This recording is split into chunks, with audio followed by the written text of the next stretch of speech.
Okay, so I think we're going to go ahead and get started here, and anybody that comes in a little bit late, well, they're just going to miss the fun right at the onset here. So are we ready to go?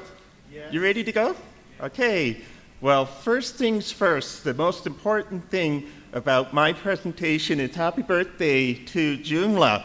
10 years, wow, 10 years, I can hardly believe it's been 10 years. Do you remember what you were doing 10 years ago when Joomla was born? I'd like to know who here in the room 10 years ago you were not earning your living working with Joomla in full-time capacity. You were doing something else, working for someone else. Who 10 years ago was working for somebody else and not doing Joomla? Right? Okay, a lot of people in the room here. So 10 years later goes by. Who of those people who were working for somebody else 10 years ago and today you're working full-time with Joomla, you're either building Joomla websites full-time or you sell Joomla-related services and products and you're now earning your living from Joomla? The same people. And who is in the room here that would like to be, you didn't put your hand up because 10 years ago and even today you're not earning your living full-time in Joomla, but who would like to in the future be earning their living full-time in Joomla that didn't put your hands up? All right, so we're all pretty settled in where we are in these times. But for me, this is a very, very special thing because I never dreamed that I would be earning my living doing Joomla full-time back there 10 years ago. So what I did for this session this morning is I'm wearing a very special t-shirt. This t-shirt's 10 years old because it was given to me in my very first Joomla event that I ever participated in, and it was in Toronto, and there was an IT 360 technology conference in the Toronto Convention Center, and I joined together with a small group of people who represented Joomla. Joomla had just become Joomla. It just came from Mambo, and they gave me this t-shirt, and I didn't know anything really about Joomla at the time, except that I was excited to be part of a community that would start to, teach me how to build, Joomla websites. So I was working for somebody else, and we were building very expensive enterprise systems, and actually the guy that was in the room here a little bit earlier setting up the presentation technology was the guy that introduced me to Joomla. He had a really cool website, and I asked him, if you were building your website all over again, would you do it the same way? And he says, no, I would use Joomla. And I said, Joomla, what's Joomla? So he sent me over to joomla.org, and I got involved 10 years ago with the Joomla community. And it's been a really exciting ride, an adventure the whole time along. So this morning, you're going to be hearing some stories from me about that journey along the way. And fortunately for me, I came from sales and marketing. So I learned a lot of things before I even got involved in my business with Joomla that helped me avoid the landmines, not all of them, but helped me avoid many of the landmines along the way, business landmines I call them, just running a business and being able to flourish in a business. I was very, very fortunate. At the time, 10 years ago, I lived in Toronto. That's where I was. And if you don't know where Toronto is, that's in Canada. In Canada, I live near one of the natural wonders of the world, which is Niagara Falls, the big waterfall. And I'm about halfway now between Toronto and Niagara Falls. It's about 2 hours drive to Niagara Falls to see that beautiful place. So if you ever go to Canada, make sure you go to Niagara Falls and see one of the wonders of the world. So that's where I was brought up, and that's where I got involved in Joomla. I also was very, very fortunate that I was in the graphic art industry at the time, selling products and services for the color separation film industry, which is with the printing industry. And this was just around the time that the digital industry was coming online. A lot of people didn't know what the internet was all about back then. They had heard about those closed environments like CompuServe and America Online, but if you went actually on the internet, you were a scary person. And I hung around some of those scary people, and they helped me to learn a lot about the internet technology. It was fascinating, and I loved it. And I was working in Toronto, and I was very, very fortunate that I built a sales philosophy or technique or strategy that helped me get some of the very best clients in that industry at the time. And then later on, I moved to another city, and now I was fully immersed in the digital industry, and the individual who hired me at this much better company was the only one. He was the owner of a big company, and nobody in his company believed the same things that I believed and also he believed. So when he met me, he kind of saw himself in me, and he hired me for his company. And I went quite a distance to another province in Canada. And when I landed there, all of the employees in that company, they had heard about me from Toronto, and they'd heard that I was successful in getting good clients, and they told me, what you did in that city, you can't do in this one here. They told me that what I wanted to do couldn't be done. So what you're going to be hearing this morning is from a person who a lot of people said, what you want to do, you can't do. It can't be done here. We're different. And I want you to know that the stories that you're hearing are coming from a person who really believed in himself and had confidence and knew my value. And that's very, very important. So you're going to be hearing stories, I'll call them war stories, that went along the way to help you avoid some of the pitfalls and the traps of, I call them business landmines. So every day, somebody becomes the victim of predatory clients. They want to devalue your worth and reduce it to a commodity, and that's a really, really bad thing. And these, I call them predatory clients, they think that they're being astute business people by getting things from you at the cheapest possible price, but they're not actually being astute business people. They're actually taking advantage of other people for personal gain. And this is something that you have to be very, very conscious of when you run into these kinds of individuals. If you're going to be in business for yourself, you might as well be enjoying what you're doing and earning a good living while you're at it. Because if you don't, that you will descend into a situation where you won't enjoy doing what you're doing anymore. And you're going to be working a lot more hours if you're working for yourself than if you are hired by another company. So who in the room here is working full-time for yourself? Okay, so I want to ask you a question. How many hours a week are you working for yourself? How many hours? 40 to 50. 40 to 50 hours. What about you, ma'am? 30 to 40 hours, okay. Who in here who's working full-time for yourself is working more than 50 hours a week? Okay, a couple of hands in the room. That's a lot of hours to be working for yourself. You have a big smirk and smile on your face. How many hours are you working? Too many. Too many. Okay, too many hours a week doing what you're doing. So this... Yeah, it depends. It depends on the projects, right? Okay, so here's something that I want you to be very, very conscious about. If you cannot walk away from a negotiation, if you can't say no, you are actually not really negotiating your terms. You're really negotiating the terms of your slavery if you can't walk away or you can't say no to a project. That's one of the things that I want you to be very, very conscious about. The inability to say no is putting you in a position of neediness, and that's one of the worst possible positions to be putting yourself in if you're in the process of negotiating the terms of a project.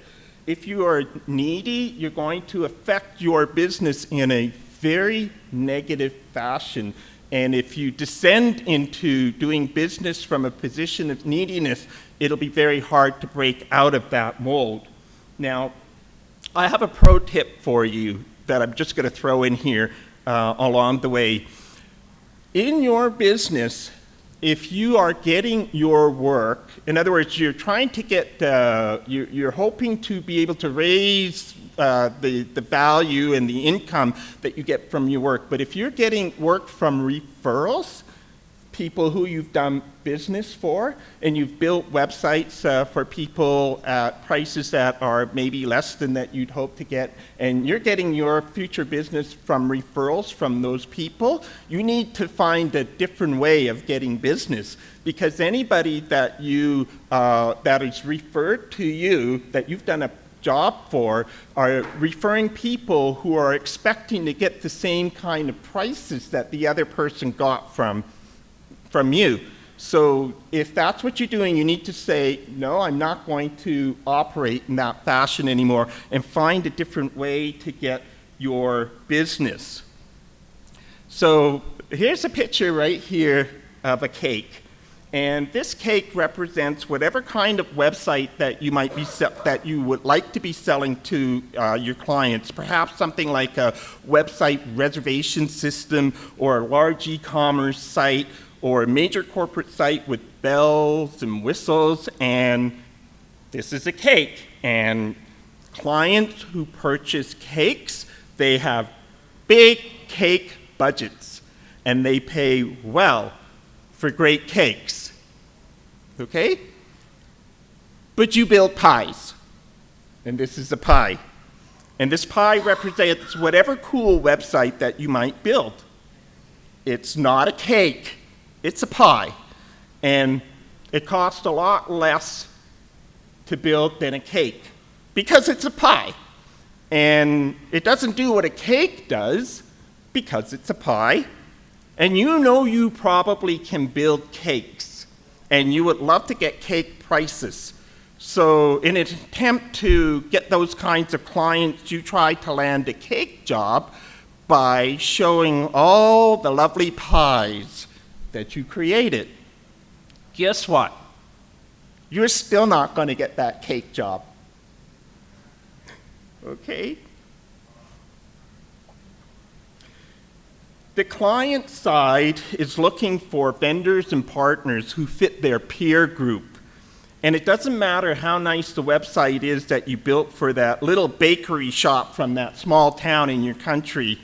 If it's not considered a peer to the same level of the companies that you're trying to get work for, they won't be motivated to give you their business.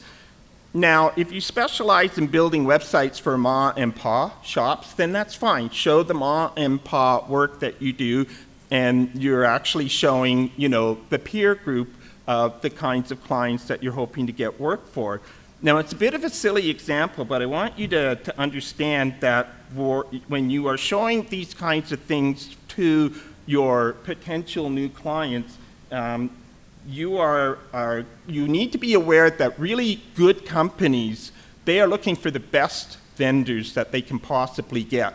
They're looking for vendors in their peer group. So what you want to be able to do is you want to be able to show them that you're at that same level as the kinds of vendors that they are looking for.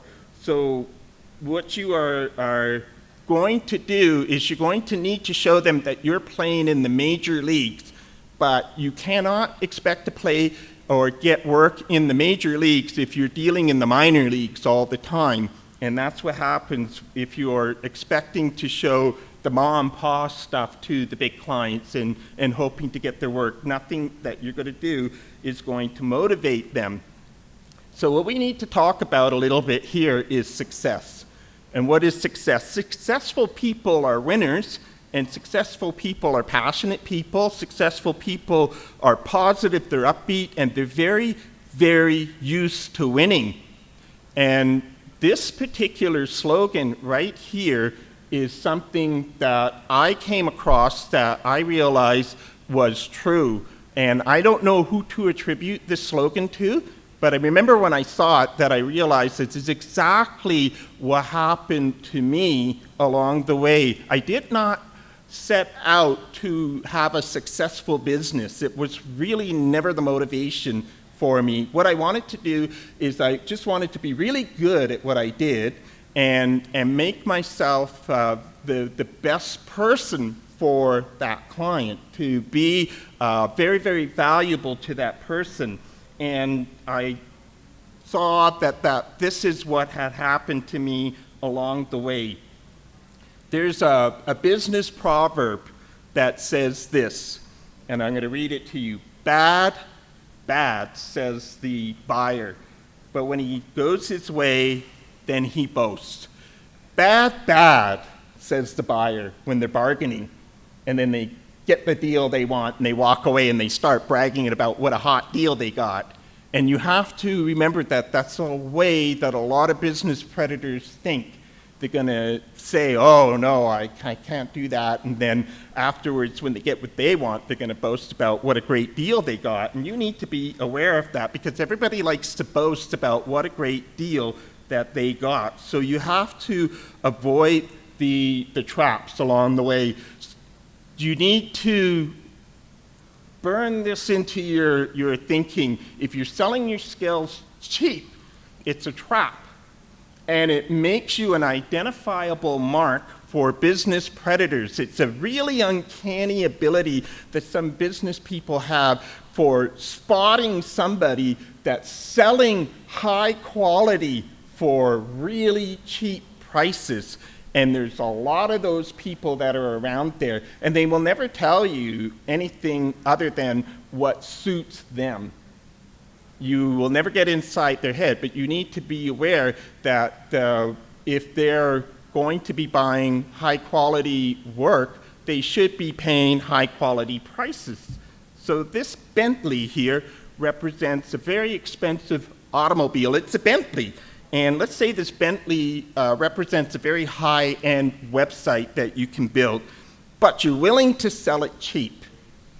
You are able to build Bentley quality, high-quality products, but you're willing to sell them cheap. Who wouldn't buy that from you, right? Everybody would love to buy a really high-value product cheap. But what business do they have in the first place buying this kind of quality product? Do they even have the ability to maintain it?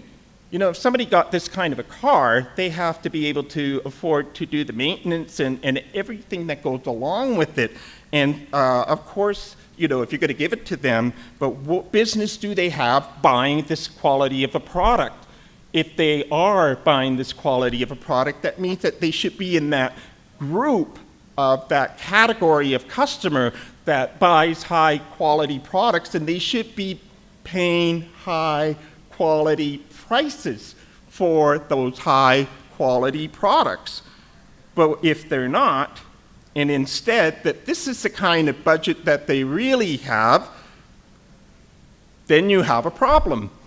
Beware of people that have this kind of a budget, but they want the Bentley. It's a trap. Okay? It's a trap. Clients love vendors who are really confident about what they do. Being confident is actually a sign to A-plus clients. And when I say A-plus clients, I mean clients that really value what you do and who you are. And because they're A-plus clients, they run A-plus businesses and they have A-plus budgets and they're willing to have A-plus vendors. That's you. And so when you're very confident about who you are and what you represent, it is a sign to them that you're in their peer group. That if you suddenly start waffling and you start making it sound like you're nervous about the quality that you represent price-wise, we're not suggesting for a minute we're not doubting for a minute your technological ability. We're talking about when it comes to getting the price for your skills. If they sense that you're nervous about the value that you represent, then you're not an A-plus vendor in their eyes. They are expecting a high-quality vendor. And hopefully those people, those clients, they're the experts in their fields, whatever services and products that they represent, and they want to be doing what they do from a business point of view and becoming the leaders and staying the leaders in their industries and fields. And your part is to keep the web portion of the game plan at an extremely high level for your business partner, your clients, in such a way, and when you do that, you will ensure that the relationship is going to go long term. So when you start doing business on your own terms, you will gain better clients and you will enjoy working with them.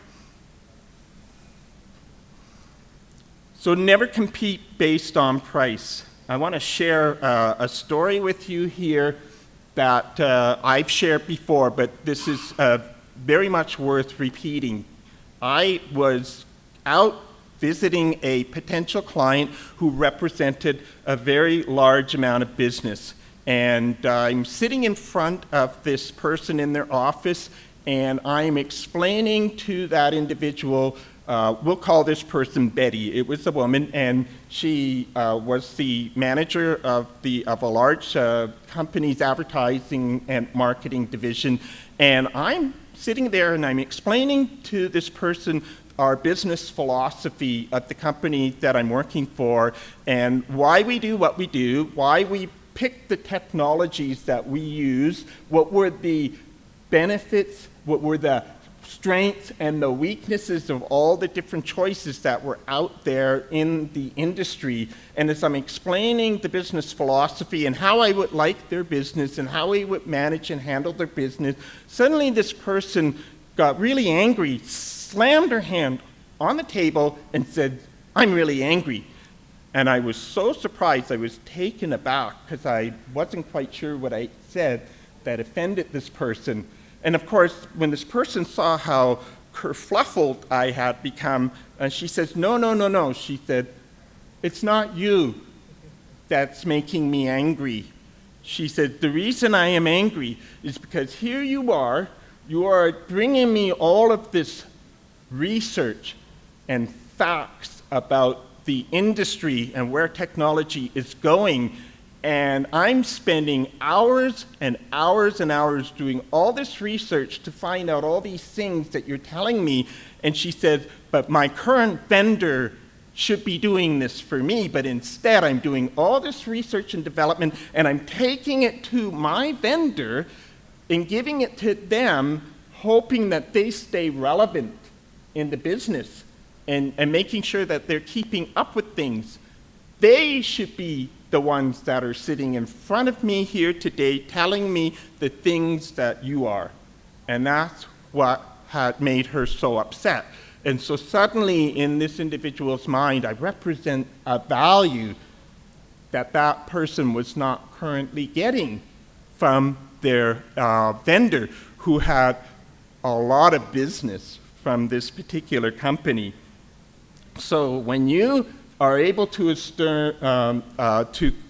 be confident about who you are, what you represent, and your value, you start doing terms on your own, business on your own terms, you'll be able to establish long-term relationships that lead to healthy and profitable businesses. And when I say healthy and profitable businesses, it makes no sense for the client to take advantage of their vendor, because if the vendor is not healthy and growing and they fall out, then who's there? Who's their technology partner and vendor? They should be thinking that you need to be the healthiest and the most prosperous person in your industry, so you will always be there for them, especially when technology changes and things start to turn around. You then represent moving forward to help them stay healthy and help them prosper and help them grow. And you know something? If you don't value your own worth, why should anyone else? Makes sense, right? If they see in you, oh, I only think that I'm worth this, why in the world would they think that you're worth anything more? So you need to get it on the inside of you, the value that you represent to the individuals that are you're hoping to get business from. Think of all the things that you're expected to know. You're expected to know HTML, CSS, JavaScript, PHP. You need to know about databases. You have to have knowledge of web servers, template frameworks, etc., etc., etc. Now compare this to other types of professionals, doctors, lawyers, and accountants. All these people have to train to learn all the things that they need to know, plus they have to keep doing ongoing research to keep themselves relevant and to establish their and stay current in their current fields, just the same as you do. So what you do is no different from what they do. The difference might be is that they're more aware of their value than perhaps we are. So try this. If you were, say, going to go to a company to get incorporate your business, so you go to a business lawyer and you ask them to do an incorporation for you at a deep discount, or go to an accounting firm with 4 or 5 or 6 years worth of tax filing information and ask them to cut their prices in half. See what the response will be. If they know their worth, they're just going to tell you no and send you somewhere else. So you need to know what the value is of what you represent. If you don't understand your own worth, then it's not going to be projected to the person that you're sitting in front of, and they won't believe in your value that you bring as well. So every time you say yes, what you're actually saying is that you're saying no to another job. If you're not turning down work and you're just taking everything that comes, then you're saying yes, you're actually saying no to another job and potentially saying no to a better project that you're not available for. So what you should be doing is making sure that whatever the project is that has been given to you as an opportunity fits your business model of where you want to be. If it doesn't, then you would be better off doing something different to position yourself to be able to get that better A+ kind of a client. So if you're saying yes, especially if you're saying yes out of not having enough, you are descending into neediness. And neediness shows up on your face, in your voice, when you are talking to a potential new client. So if you're needy and you can't afford to say no, it shows. You need to turn some things around. And when you say yes, make sure that it's well worth your while, because guess what? You have nobody but yourself to blame. I actually hear from people who say yes, yes, yes all the time, and then afterwards they're complaining about how bad they have it. And it's because they did not say no. I try to be really nice. Really, you said yes, you should be happy. You're the one that agreed to do whatever it is that you did. So how about now we talk about what I call war stories about potential clients from hell. Anybody ever believe that they were stuck with the client from hell? Oh yeah, oh yeah. You know what I'm talking about, right? So I'm going to call this chapter the bully. Beware of the bully. So I got an inquiry for a website project from a potential client, and it came in, and I acknowledged it right away. But I was very, very busy at the time, engaged in doing, work for a particular someone. So I responded in this fashion. I said, I received your inquiry. I'm acknowledging it now, and I will get back to you shortly in a more formal way. And then almost right away, I got this reply was, I would really appreciate it that you give me prompt responses when I contact you. And I thought, well, that's kind of an unusual first, interaction with someone when you've never dealt with them before. So I thought, okay, well, it's sort of a weird response to get from somebody trying to make a first impression. And so I had the little red flag that went up, am I dealing with the bully? And so we moved forward, and over the course of the communications, more and more signs of the potential bully started to raise its head. So here's what this potential client wanted. They wanted a document retrieval system for a specific industry, and they expected up to 100,000 professionals would be using the system. And this system had to aggregate all of the documents from both individuals as well as companies that they represented, and it also needed to integrate information from another platform that wasn't based in PHP, and it had to return the results of a search inside their own system. And they also needed to work on all the devices, all the mobile devices, and that this system also had to comply with certain governmental regulations and rules because of data privacy and other regulations. And it needed to have an e-commerce component, and it had to be able to print legal documents and contracts, and that's what this thing was all about. So I gave my price based on the information that I received from this particular person, and they immediately rejected it. And then the true colors of the bully showed up. And I'm sure this person thought that this was a negotiation tactic. So here's some of the things that they said back to me in reply. They said things like, I can hire a back-end programmer that has his own business that is willing to work for X dollars an hour. And that X dollars an hour was a lot less than what my hourly rate was, which I didn't share with the person.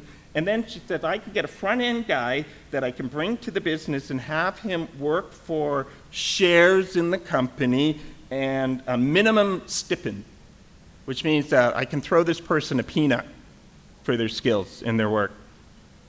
And then it goes on to say, this is not a brain science application, just a file retrieval system. Now, if your company does not have the ability to put together a project in a reasonable budget and blah, blah, blah, and stuff like that. So here's what my response was. I wrote back to this person. I said, all the best to you in your enterprise. And then I immediately got this reply back that says, I'm surprised that you're not following up with a revised quote. No, I'm not. I gave you my best price, fair, a win-win situation. You get what you need, a high-quality system, and I get what I require, which is the proper payment for that skill level. I'm surprised that you're not responding with a revised quote. In other words, I'm surprised that you're not trying to get my business. I want to reduce price. This is the person that was shopping for a Bentley with a tricycle budget, possibly. I never responded to that. It was, my last response was, all the best to you in your enterprise. How about we now talk about what I call the carrot dangler? I wonder if some of you have fallen prey to the carrot dangler. I did. So let me tell you about the carrot dangler. So a very large project was dangled in front of me, and the owner of this particular business wanted to secure a government grant to pay for the development cost for this project. So in order to qualify for the grant, a lot of work had to be done to satisfy the grant application process. So this person convinced me to spend many, many hours, and I was consumed in the specification outlay and outline of this project in order to help them to secure the grant. And I must have spent 75 hours of my own time with no compensation doing all this work. Then when the grant went through, and they received the government grant, they went with a different vendor at a reduced price for the project. I didn't even get the project. They went with somebody that was much cheaper. Then many months later, the same company contacted me once again, and they said they said, well, we got the job done. We went with somebody with, that was a much better price than you. However, we want to do something else. How long would it be to add an extension such as, XYZ extension and have it perform the way that we would like to? Is there a ballpark cost for doing this? I'm thinking, fool me once, shame on you. Fool me twice, shame on me. And I was everything on the inside of me to say something really rude back to them, but you're a professional, and you shouldn't do stuff like that. So, as a courtesy, I replied to them and I said, that's a very interesting question that I can't easily answer for you. It'll depend on a lot of things, especially what in the way that we want it to actually means. And I even want to know from them, because as far as I was concerned, I'd already rejected them as a potential client. Nothing that they could say to me at that moment in time was going to convince me that they were an A-plus client. So what I did is, why don't you contact the owner of the company that does, that extension? Because I noticed that they also did website work, so it just makes good sense for them to give you the quote on this, because I'm actually not proficient in that particular extension. I don't use it, and so I send them off in another direction, and that's what you need to do. That's just a nice way of saying, no, I never want to do your business. I send them off to someone else. The carrot dangler is not going to be in my list of A-plus clients. Then there's what I call the sob story.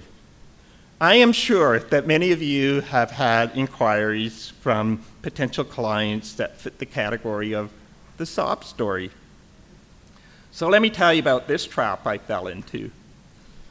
I was sent a request for a quote from this particular individual that needed a system that was built to serve up videos that had membership system and access to other digital materials. And this membership system had to have an e-commerce component, and it had all these other specifications.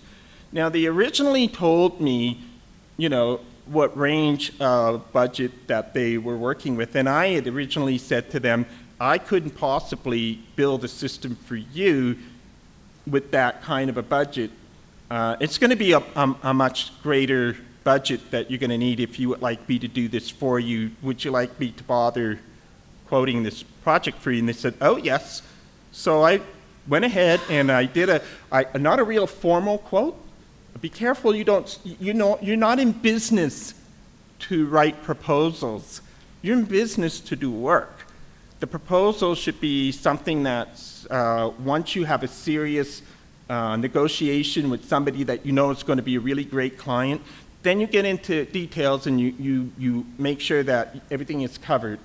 But before that, don't do hours and hours and hours and hours of work on a proposal that has a very small potential of getting done. So I did an informal proposal, basically. I just shot back to them. This is the price range that I would be talking about if I'm going to be building this kind of a system for you. And of course it got rejected, and I knew it was going to get rejected.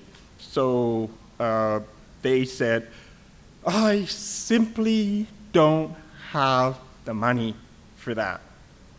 I said, okay, well, fine. Then put that one back in the pile of people that I'm not going to do work for, and forgot about it. And then much to my surprise, many months later, I get panicked phone calls and emails one day, and it's the same person.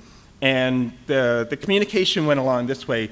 Joe, my webmaster the one who created that website for my practice, they did the site in WordPress. I was like, oh dear. And then they went on. However, I think this individual got in over their head when it comes to, the purchase of the subscription and then the jump to the video and the digital products.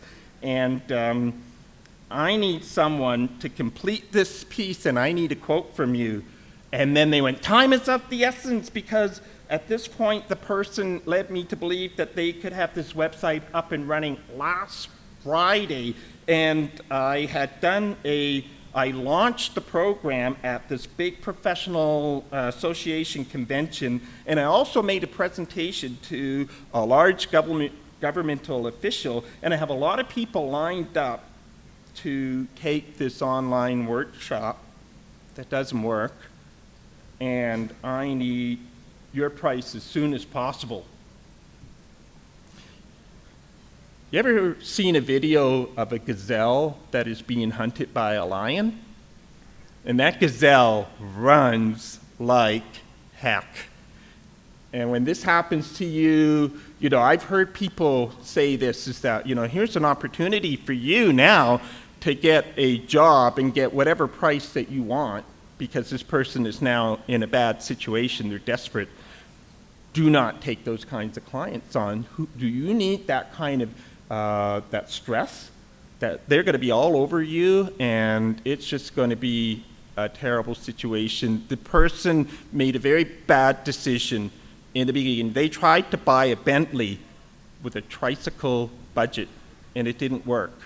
And when I value my work, and when you value your work, you're not overvaluing it. You're valuing it properly, because obviously if you overvalue yourself, you're never going to be taken seriously. But if you know your value in the market and in the industries that you're pitching business in, then you're confident that you're doing things properly and you're being compensated properly for what you do.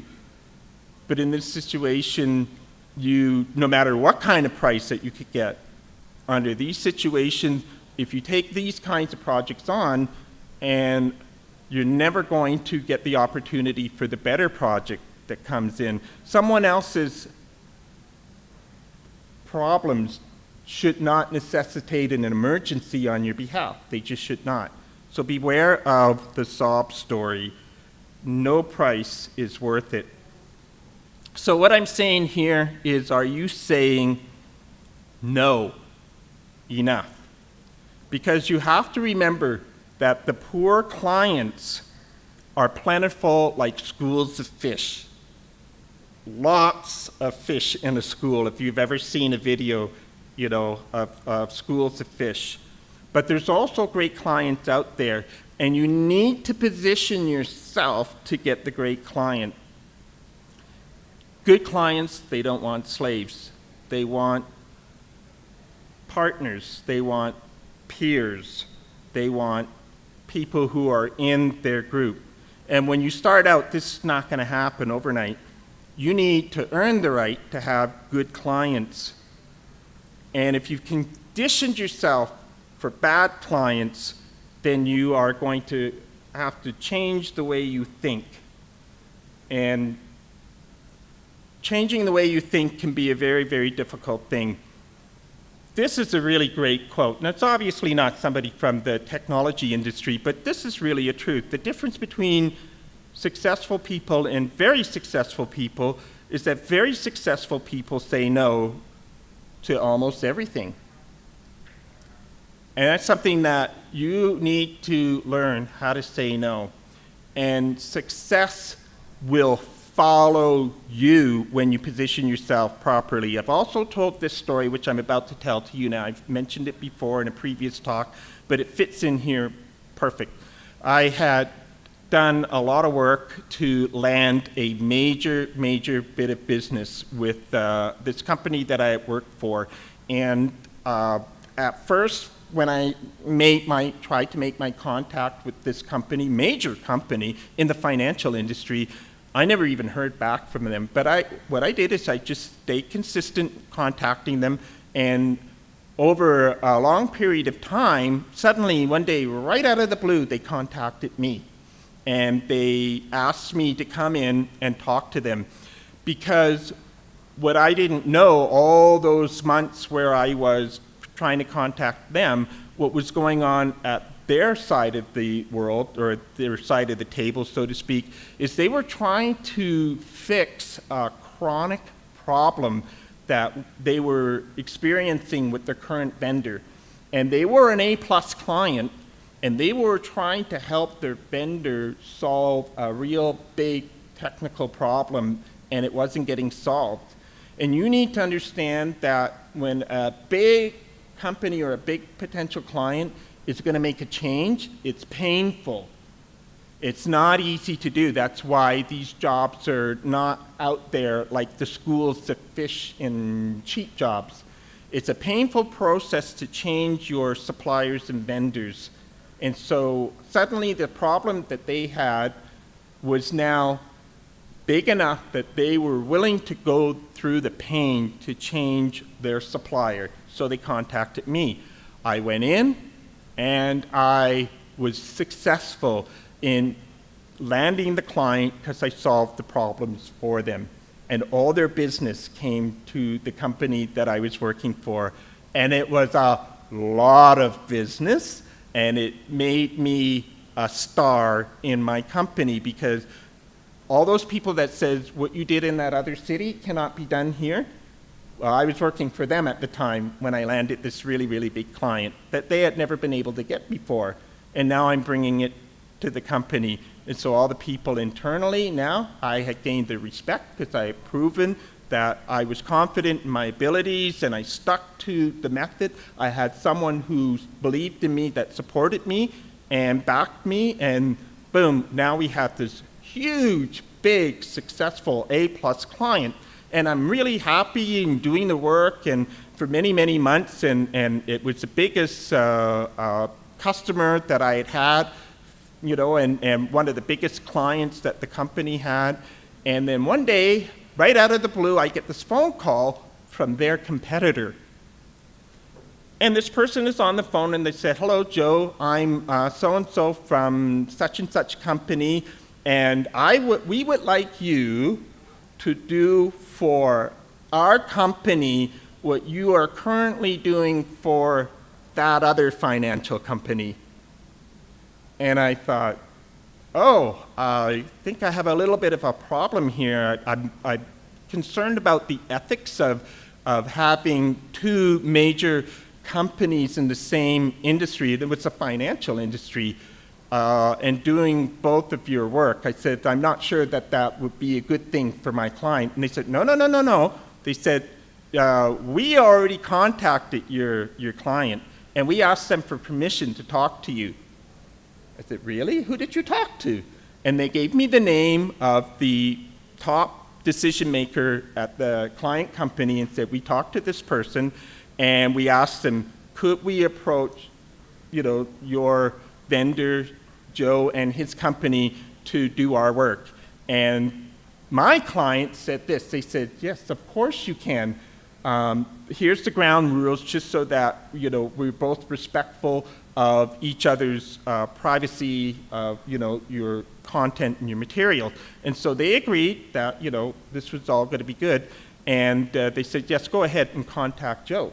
So that's the conversation that went on. So I told the person talking to me, I'm going to contact this individual, and I'm going to ask them what, you know, what, if this conversation took place. And he says, yes, go ahead.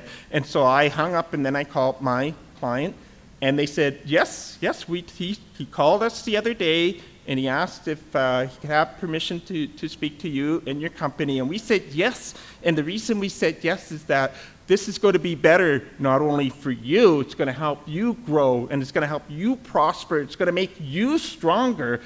It's going to be so much better for us as well, too, because the stronger you are, the better you are, the healthier you are, the better it is for us. So we're more than happy for you to do their work as well, too. And we already, I'm sure they told you, you know, what we said about making sure that if we have projects in the facility at the same time, that, you know, if somebody comes to the office that, you know, there's no difficulty with seeing, you know, our work, because obviously it's confidential. And I said, okay, that's great. This is what A-plus clients do. They care about you. They want you to be healthy. They want you to be the best in your business. They don't want to take advantage of you. So don't make your own slavery. Position yourself for these kinds of clients. The A-plus clients, they're out there, they're looking for you. And when they see what you're doing, if they see you selling pies, but they buy cakes, then you're not an A-plus vendor to them.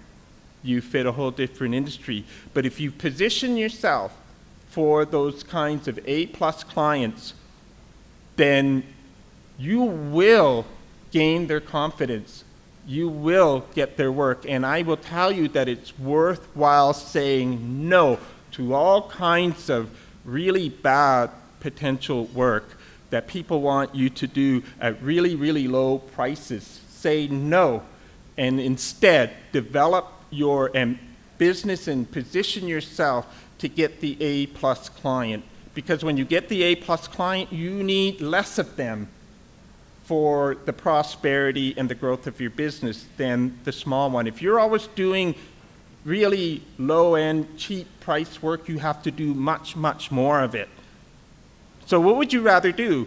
If you say your capacity was for $100, just pick a silly number, would you do $101 jobs? Would you do 4 $25 jobs? Would you do 2 $50 jobs? Would you do one $100 job? The choice is yours, and you get to make that decision.